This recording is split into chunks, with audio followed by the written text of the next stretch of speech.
You did not choose them. You did not interview them. You did not even like all of them growing up. But they are the first people you call when something goes wrong. They are the ones you send money to before you pay your own bills. They are the reason you moved back home, or never left, or feel guilty every single day that you did. Your family? And the question nobody asks out loud is, why does it feel like you would die for them? This is not just culture. This is not just how you were raised. What drives the Filipino relationship with family runs far deeper than fiestas and bayanihan and mano. It is written into your nervous system. It was forged across thousands of years of survival, so brutal that the only way through was to fuse yourself completely to the people around you.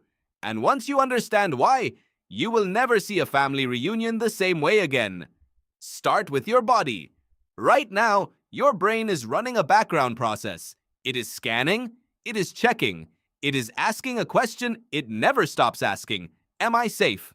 And one of the fastest ways your brain answers that question is not by looking at your environment, it is by looking at who is near you.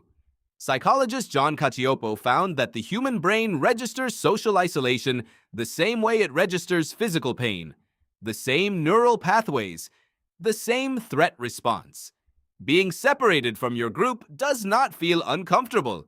It feels dangerous, because for most of human history, it was. Now bring that forward to the Philippine archipelago. 7,100 islands, hundreds of distinct ethno-linguistic groups.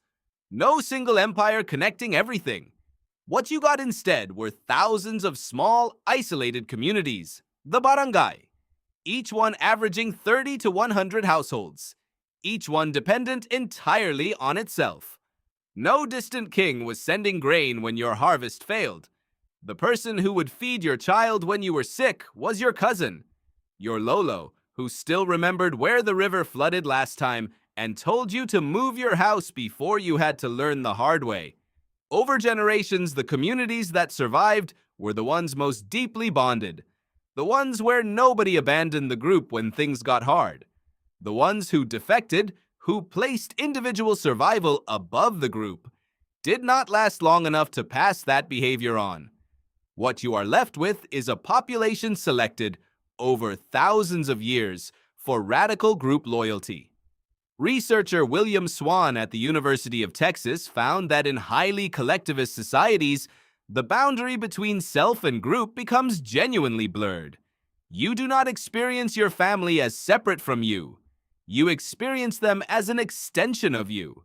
Their shame is your shame. Their success is your success. This is why hiya does not just mean embarrassment. It means a violation of your social self, the part of you that was never fully individual to begin with. Psychologist Virgilio Enriquez, the father of Psikologiyang Filipino, argued exactly this.